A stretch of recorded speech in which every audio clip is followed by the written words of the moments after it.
Hello and welcome. This is a brand new area of broadcasting for me, so I'm going to do a quick introduction about myself. My name is Faisal Qureshi. I live in Pakistan and I am a TV talk show host. I'm in the software business and I'm an individual broadcaster, and I'm here with my friend Dennis Tyrrell. Dennis, please introduce yourself. Hey, FQ, thanks for having me. Yes, I'm Dennis Tyrrell. I currently reside in the United States. I'm in the state of Arizona, so living in the desert. And I am an NLP master practitioner, and I am currently employed as an executive coach and a business coach. So I consult with primarily food service and hospitality workers. And I'd like to mention here that I know Dennis because he was my NLP coach. So I did not I did not become a master practitioner, but I'm a practitioner. I don't know if that really helps in the real world of broadcasting, but here we are. So Dennis, you and I are both stuck. Well, the whole world is almost stuck at home pretty much with this COVID-19 going on. So I come across a lot of people who are saying that, what do? We're stuck at home, we're getting bored, we need to get back to work. Now, my feeling is that whatever work we were used to, there is going to be some change in that work, in our lifestyles, in our challenges, and in our opportunities. So is this pandemic, well, this pandemic is a humanitarian crisis, a global crisis, but at individual levels, how do you see it? As a crisis or an opportunity? Well, and I think that depends on the individual's perspective. And so I think one of the important parts of this whole conversation is to remember that the pandemic is happening, but that doesn't mean it's happening to me. It's impacting all of us, but it doesn't mean that I am a victim in any of this. So I look at it from a perspective of it can be a personal crisis or it can be an opportunity for tremendous growth depending upon the mindset that you bring into it. So, I think in many ways we have to make very deliberate, conscious choice to see the positive. And I'm not talking about just the power of positive thinking, because I think that there's some limitations with that. It's also based in reality. The pandemic is happening. We're all locked down. And it's understanding that me being locked down isn't more impactful or more important than somebody else. So I think it's kind of just human nature that we compare and contrast, our current situations and contexts. And I think really what's important is to remember that, before all the pandemic happened, there's a lot of talk and conversation about your comfort zone, and no growth happens in your comfort zone. Well, we've all been given an opportunity to kind of step out of that, of our day-to-day routines, the things that we go on autopilot for, and we just put our head down and we go into the grind and that sort of thing. And now we've been really given an opportunity to prosper through the pandemic. Well, we've been thrown out of our daily routine. I mean, things we were stuck into doing, with no intention or desire of our own, we've actually been thrown out of it. We've been almost pivoted out of it, and here we are with a lot of downtime. Of course, there are people who are individually having to struggle with this problem. May God be with everyone. May everyone stay healthy and safe. But those who are doing all right and at home, I think they need to use this time to equip themselves with newer tools, better tools. People, for example, somebody who had just graduated maybe 10 years ago, was in their first or second job, and they were still trying to make it, and they never found the time to go back to learning. They never found the time to introspect. They never found the time to evaluate what they're doing. Here's a massive opportunity where we can introspect, we can think about what we're doing, where we want to go.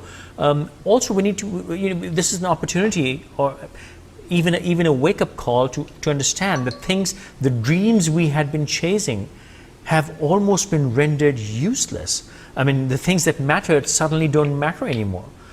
Things that we cared about so dearly, not the people, but material things or careers or life, it's suddenly thrown a new perspective at us. It's a brand new perspective at what's really important and what's not.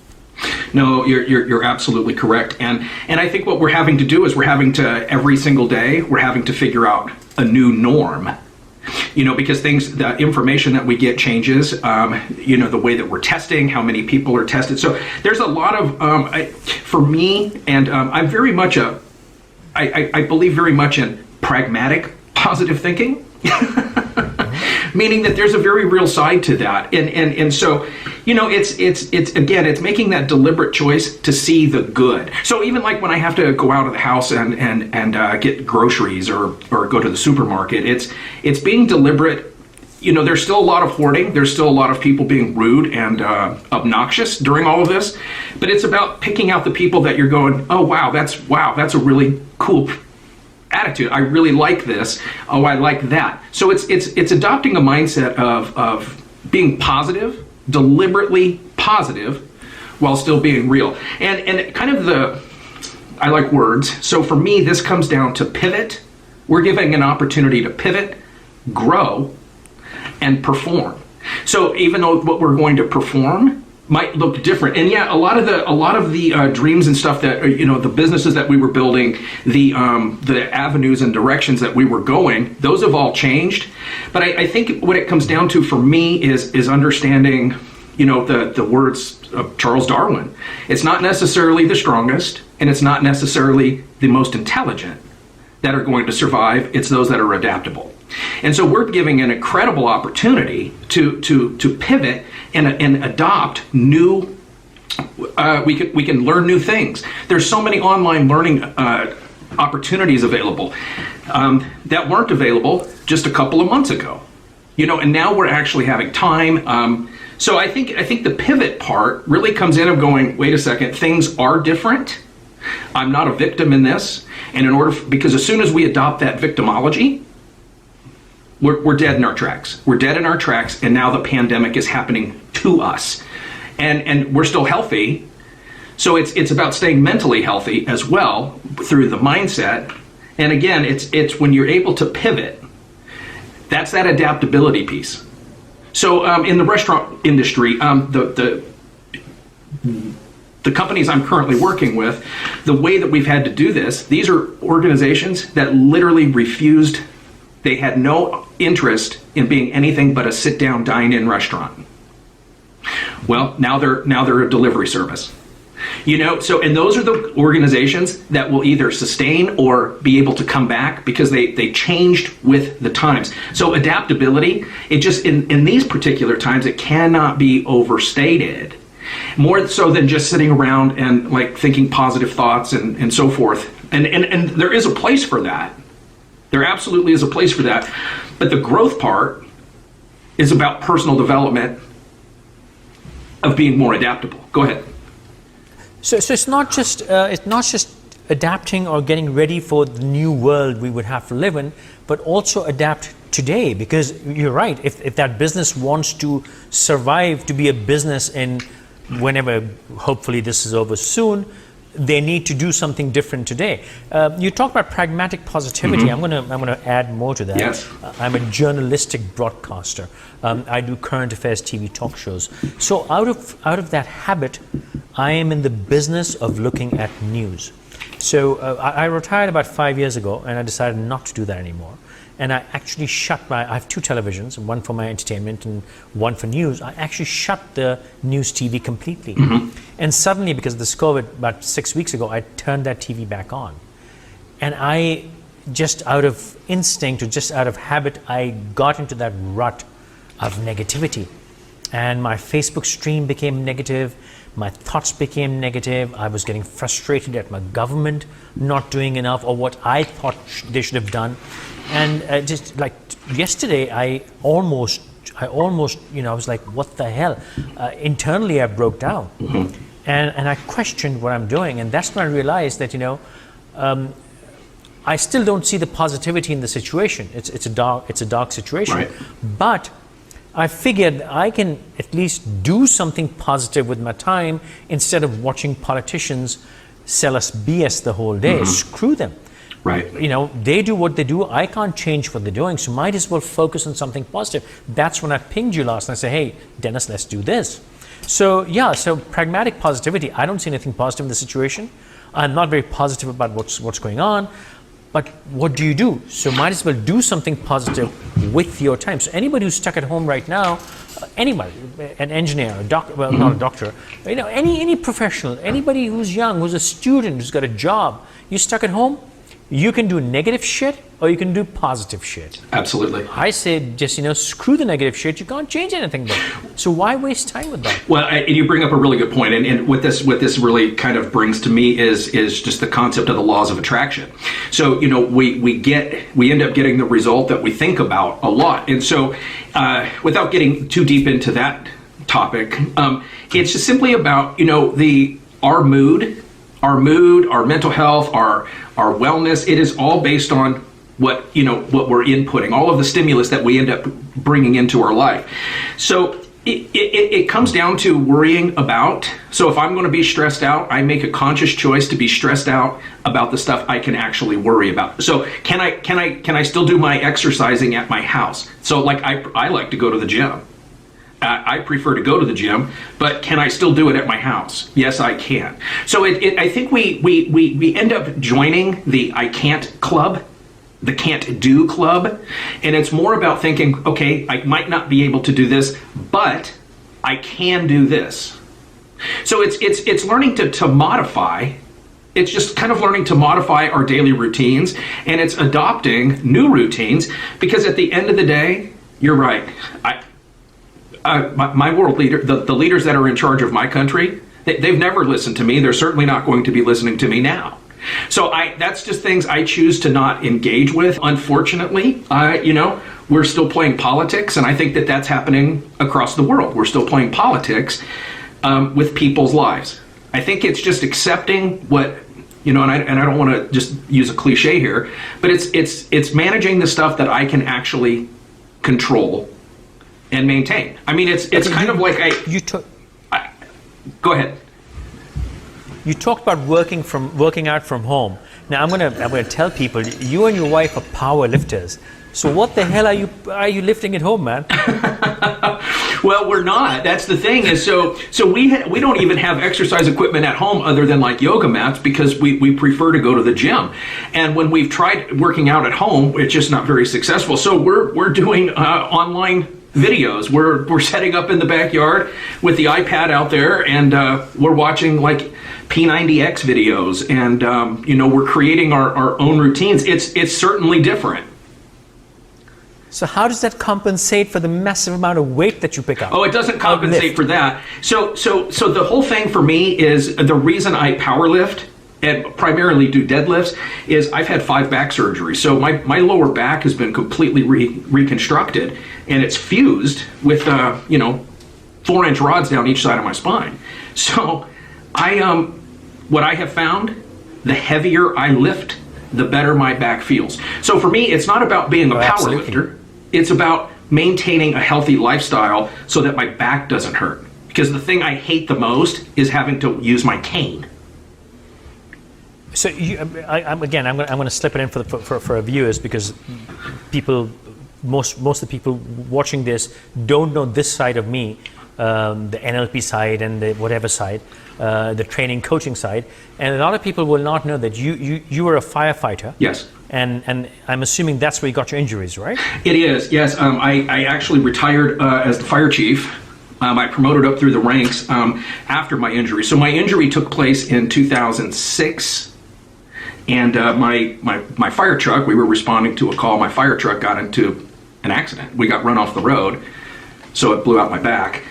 And then I ended up having to go into administration, and that's how I landed in human resources. And you've also been burnt pretty bad. Literally burnt pretty bad. I have been. I sustained some injuries. However, FQ, what I'd like to say is it wasn't, in my younger years, I often confused aggressiveness with stupidity. So I didn't always make the best decisions, and I ended up putting myself more in harm's way, just because it was kind of fun. But as we grow, some of those things change. As I became, I got into management, and now I had to lead people. I certainly didn't want to lead people that acted like I did. Well, well, I've made some stupid choices myself. I guess we all do. I know we've deflected from the topic, but maybe it's all relevant for somebody watching. We all make stupid mistakes. We all make bad choices, but it's how you correct in the end, and how you use that experience to your advantage. We can't. I mean, we're not saints. We can't go through life without screwing up. We will make mistakes. The idea is, you make a mistake, you learn from it, you correct. You correct your path, and then sure, you make a mistake again. Well, sure. But of course, with every time, your mistakes will be not as drastic. Well, and what I think that this pandemic has really kind of put into perspective is I live my life by a basic philosophy, because when my accident happened, I was not prepared for change. So if you're not prepared or anticipating change, when change occurs, all you will experience is challenges. So by preparing for change, so for me in that context, what happened to me is after I blew out my back, I had the accident, I was off of work for 18 months. And so, wow. It was easy to just medicate with the pills. I ended up, I was 130 pounds heavier than what I am now. I mean, wow. I ended up I'm bored. I might as well smoke a second pack of cigarettes for the day. And those were the types of decisions. So I was so completely unprepared for change that all I experienced was challenges. And so every, increasing my smoking, taking more pills, all of that, now I had to take and manage those challenges as well. So being prepared for change in this situation would be, go ahead. Okay, I want to slip this in here. So when you had that accident and all the crap choices you were making, you had the choice to go the crap route or fix your route. Yep. As much as whatever I know of you now, I think you have really abandoned all those choices completely. Absolutely. Am I correct? I had to, because you don't smoke. You're not doing all those stupid things anymore. Right? No, I'm not. Simply because I'm no longer a victim. So, and that's really what. So the accident happened to me. Other than the accident happened. Well, see, this pandemic has happened to the whole world, to everyone. Right. It has happened, and yes, it is a shocking situation. But you can say that, yeah, it's a wake up call. I mean, yeah, but it's also time to deal with all the bad choices we were making. Absolutely, I look at it as the pandemic is kind of the ultimate reset. It's an amazing reset. There you go. And so if it is for the world, and so I've chosen to take and make that a reset for me as well. So so one of the things I do now is all of my, of course, speaking events got canceled. So with that, there was a huge part of my income that was gone overnight with everybody canceling their events. There's no blame there. I mean, it just is. So again, I think what happens, FQ, is a lot of times we attach good or bad. We attach emotions to certain events or situations that really are neutral. The pandemic is bad, and the virus is bad, and the people that are, symptomatic, that's terrible. However, it was not created. There's no way I can say, wow, the pandemic came around to screw with me personally. That's just not the case. And I realized that from processing all the poor choices I made post accident. So that was a really defining moment for me. And the moment I walked with a cane for 5 years. Wow. Gave it up. Simply gave it up. And that was 100% making a choice. Do I have pain? Of course, my back still hurts. I've had 5 surgeries. It's never going to work correctly. So, do I have pain? Yes. But it's also taking it the time through a reset and going, wait a second, I understand pain. Pain and fear are the exact same chemicals. So if I can control fear, I can control pain. And so it's learning a mindset and different techniques.